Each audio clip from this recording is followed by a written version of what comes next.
Vande Mataram. Today we are going to learn about simple future tense. Okay. तो हम आज simple future tense के बारे में पढ़ने वाले हैं. There are three forms of simple future tense. Okay. अब simple future tense के तीन अलग-अलग फॉर्म है उसे यूज करना. Okay. फ्यूचर में जो एक्शन होने वाला है उसको बताने के लिए हम क्या करते हैं, सिंपल फ्यूचर टेंस का यूज करते हैं. Okay, now there are three forms using of, now we use three forms in simple future tense when we talk about future action. Okay, we use going to, we use also present continuous form in simple future tense when we talk about future action. Okay, next will. Now these three forms have different uses. इन तीनों form के अलग-अलग uses हैं. Okay. Now first is what? Going to. First form is what? Going to. Okay. पहला form क्या है? Going to. So first we use going to for plans and intentions. Okay. तो हम यहाँ पे going to को use करते हैं plans and intentions के लिए. Okay. Next is present continuous. We use present continuous form in talking about future action. Okay, for fixed arrangement. Okay, हम present continuous form को future action के लिए use करते हैं जब आपको future action एक fixed arrangement हो. Okay, एक fixed arrangement हो तब हम present continuous form को यूज करते हैं. But you have to remember that you have to also add here future timing word like on Saturday, after, day after tomorrow, okay, and on the 10th, that means next 10th day. Okay, जो अगली 10 तारीख है उसके बारे में बात हो रही है यहाँ. तो इस तरीके के फ्यूचर टाइमिंग वर्ड्स को भी हमें यहाँ लिखना पड़ता है फॉर फिक्स्ड अरेंजमेंट्स, कि आपका वो अरेंजमेंट किस तारीख को या किस दिन को है. ओके, तो हम प्रेजेंट कंटीन्यूअस फॉर्म को भी यूज करते हैं for fixed arrangement. We use going to for plans and intentions. Now the use of will. Okay, now we use will. This form is used for instant decisions, offers and promises. Okay, तो हम will का use करते हैं जो instantly आप जो decision ले रहे हैं. Okay, उसके लिए will का यूज करते हैं, ऑफर के लिए will का यूज करते हैं एंड प्रॉमिस के लिए भी हम will का यूज करते हैं. ओके, तो मोस्ट ऑफ आपने देखा होगा कि जो मैरिज प्रपोजल या ऑफर रखना होता है हम we use there will. Okay, तो ऑफर्स के लिए भी हम विल का यूज करते हैं. ओके, तो यहाँ पे हम ये सिंपल फ्यूचर टेंस के तीन फॉर्म्स है, तीनों फॉर्म्स के अलग-अलग यूजेस है. गोइंग टू का यूज है plans and intentions, present continuous का यूज है फिक्स्ड अरेंजमेंट के लिए, विल का यूज किया जाता है इंस्टेंट डिसीजन, ऑफर और प्रॉमिस के लिए. Okay, first we learn about going to. Okay, here is the structure of going to. Subject plus is and are plus going to. Then after we use your first form. Okay, then object. Now see the example here. Okay, we use going to for plans and intentions. We are going to buy a car. Okay, अब यहाँ पर पहले sentence में हम देख रहे हैं कि हमने एक प्लान किया है नई कार, एक कार लेने का. ओके, तो यहाँ पे पहले एग्जांपल में हम देख रहे हैं we are going to buy a car. Okay, तब यहाँ पे हमने देखा ये इस तरीके से यूज किया गया फॉर प्लान्स, हमारा जो प्लान है कार खरीदने का उसके लिए. अब हम इसको कंपेयर करेंगे स्ट्रक्चर के साथ. Subject is we, helping verb are, ING form यहाँ पे गोइंग टू वैसे ही रख देंगे. नाउ फर्स्ट फॉर्म क्या है यहाँ पे बाय, और ये car is what object. Okay, now second sentence, I am going to start exercising regularly. Okay, तो ये भी प्लान है मेरा कि एक रेगुलरली एक्सरसाइजिंग हम स्टार्ट करेंगे. ओके, तो यहाँ पे इस प्लान को भी हमने यहीं पे रखा है, गोइंग टू का यूज करके हमने इससे बताने की कोशिश की है हमारे प्लान को. तो यहाँ पे subject is I, helping verb am, going to form हम वैसे ही रखेंगे, start first form of verb, exercising regularly is object. Next sentence, Rahul is going to take a vacation from work. तो राहुल का प्लान है वैकेशन लेने का काम से. तो इस तरीके के प्लान्स और इंटेंशंस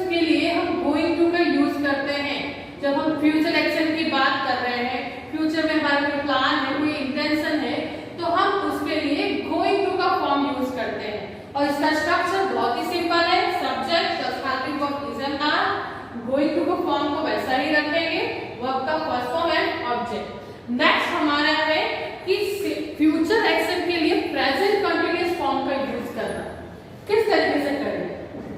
बहुत ही सिंपल है। प्रेजेंट कंटीन्यूअस का स्ट्रक्चर सेम वही है जो प्रेजेंट कंटीन्यूअस टेंस का स्ट्रक्चर होता है, ओके।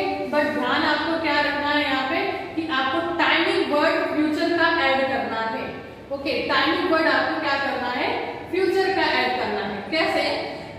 स्ट्रक्चर वही है, subject plus am is are plus ING form of verb, fourth form that means and object. Now first example, you can see here three examples of present continuous form. Okay, first example, I am having lunch with my parents on Saturday.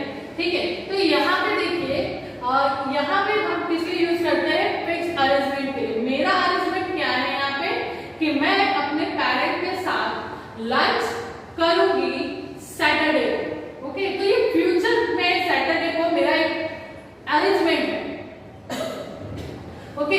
तो मेरी इस arrangement के लिए मैं यहाँ पे continuous form को use कर रही हूँ फ्यूचर एक्शन के लिए। पर ये तभी फ्यूचर एक्शन में यूज होगा जब यहाँ पे फ्यूचर का टाइमिंग वर्ड यहाँ पे लिखते हैं, ओके। इसी तरीके से नेक्स्ट सेंटेंस है, we are flying to Mumbai, okay. We are flying to Mumbai the day after tomorrow, okay. तो उसी तरीके से according to structure, we subject, helping verb, ing form and object, okay, or is the word future timing word, okay. Now we are flying to Mumbai the day after tomorrow. That means कि मैं मुंबई के लिए जाऊंगा day after tomorrow, that means परसों, okay. तो ये मेरा एक अरेंजमेंट है, पहले से ही एक अरेंज किया हुआ है मैंने कि मुझे मुंबई जाना है परसों, ओके। तो ये अरेंजमेंट के लिए हम प्रेजेंट कंटीन्यूअस फॉर्म को यूज कर रहे हैं और उसके साथ हमें ये भूलना नहीं है कि हम फ्यूचर के लिए यूज करते हैं, तो यहाँ पे फ्यूचर टाइमिंग वर्ड जरूर होना चाहिए, ठीक है। Next, Jose is giving a presentation to the board of directors on the 10th, okay. तो जोस वह 10 तारीख को बोर्ड ऑफ डायरेक्टर्स के सामने अपना प्रेजेंटेशन देंगे, ओके। तो यहाँ पे ये हमें ध्यान रखना है, स्ट्रक्चर वही है और इसके यूजेस फ्यूचर एक्शन के लिए जब यूज करते हैं इतना ध्यान देना है हमें कि कोई काम करता हुआ हम बता रहे हैं फ्यूचर का, तो उसके अंदर यहाँ पे तारीख होनी चाहिए फ्यूचर, ओके। डेट, तो आप टाइमिंग वर्ड जो है वो फ्यूचर का ही बताएंगे, ओके। नेक्स्ट आता है विल, ओके। नेक्स्ट जो आपका है वो है विल। विल का यूज हम सिंपल फ्यूचर में करते हैं to talk about instant decisions, offers and promises, okay. We use will for talk about instant decisions, promises and offers, okay. तो हम यहाँ पे will का यूज करेंगे instant decision के लिए। Now we see the example. What is the structure of will? Will का form use करते हैं तो स्ट्रक्चर क्या होगा, okay. Subject plus will plus first form of verb and object, okay. Now next, here are some examples with dialogues, okay. So here are some dialogues जिससे आप समझ सके कंडीशन के हिसाब से how can we use will for instant decisions, how can we use will for offers or promise, okay. First see the example, may I take your order? Suppose you are in restaurant, okay, and waiter comes to you and asks question, may I take your order, okay. आपसे और waiter आके पूछता है क्या मैं आपका order ले सकता हूँ, तो यहाँ पे आपका ऑर्डर पहले से आपने डिसाइड नहीं किया है and you give the instant decision. अब यहाँ पे अपना इंस्टेंट डिसीजन देते हैं, ओके। तो यहाँ पे हम विल यूज करेंगे।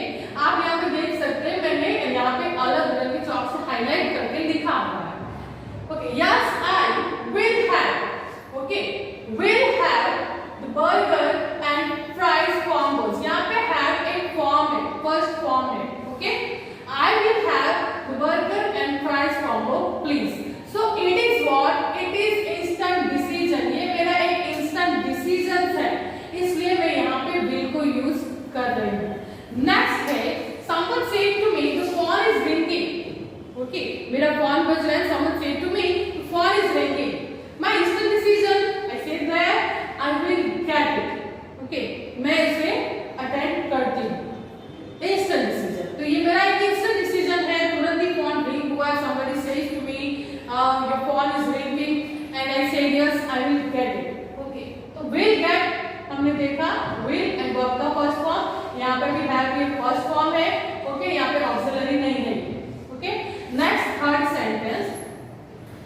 Somebody says to me when I am working in my office और कोई भी जगह पे हम जो जॉब कर रहे हैं, तो सामने कोई व्यक्ति मुझे मिला और कहते हैं these files are really heavy. क्योंकि ये फाइल बहुत ही हैवी है. अब मैं ऑफर के लिए यहाँ पे will का यूज करूंगी. I am going to offer help. मैं यहाँ पे help ऑफर करने वाला हूँ. तो somebody says to me these files are really heavy. Okay, and I say to him that I will help you with that. कि मैं आपकी मदद कर सकती हूँ इसके लिए. It is what मैं हेल्प के लिए बोलूँ. It is what it is offer. तो इसके ऑफर के लिए हम यहाँ पे क्या कर रहे हैं? will का यूज कर रहे हैं. Now next sentence. It's hard to get cab at this hour. Okay. Maybe colleagues के यहाँ पे talks हैं जिसमें somebody waiting for cab. Okay, कोई कैब के लिए इंतजार कर रहा है. And कोई उनको ऑफर कर रहे हैं yes I will give you a ride home. कि आपको हम घर पहुंचा देंगे. It is what it is offer. Okay? तो ऑफर के लिए भी हमने यहाँ पे क्या यूज किया है? will and the first form give. Next promise के लिए. ठीक है. नेक्स्ट सेंटेंस है promise के लिए. प्रॉमिस करना हो तो उसके लिए भी हम क्या करते हैं? will का यूज करते हैं. Fifth sentence can you lend me $200? मैं किसी से कह रही कि मुझे $200 उधार दो. Okay, can you lend me $200? और उससे मैं वादा करती हूँ, उससे प्रॉमिस करती हूँ I will pay you back next week. Okay, कि आपको next week मैं उसे वापस कर दूंगी या कर दूंगा. ठीक है. तो ये क्या है? प्रॉमिस है. तो प्रॉमिस के लिए भी हम will का यूज करेंगे. Now last, thank you for your email. Maybe I write email to someone and here are the reply. कि मैंने किसी को ईमेल लिखा है एंड वो ईमेल का रिप्लाई आया है वहां से. तो उस रिप्लाई में लिखा गया है thank you for your email we will respond within 2 business days. कि हम आपको रिस्पॉन्ड करेंगे कुछ 2 दिनों में. ठीक है. तो ये क्या है? ये वादा करता हूँ. We will respond within 2 business days. तो प्रॉमिस के लिए भी हमने यहाँ पे क्या किया है? will का यूज किया. will respond. ओके. तो यहाँ पे हमने देखा सिंपल फ्यूचर टेंस के 3 फॉर्म्स को. ठीक है. इसके अंदर प्रेडिक्शंस के भी यूज है बट इस वीडियो में हम ना बताकर नेक्स्ट वीडियो पार्ट 2 करके हम उसे आपको बताएंगे. ओके. सिंपल फ्यूचर टेंस हमने देखा. इसके 3 फॉर्म देखे. Going to, present continuous, will. Going to का यूज होता है for plans and intentions. Present continuous का यूज होता है for fixed arrangements and will का यूज होता है आपको इंस्टेंट डिसीजन देने के लिए, ऑफर्स एंड प्रॉमिसेस के लिए. Thank you.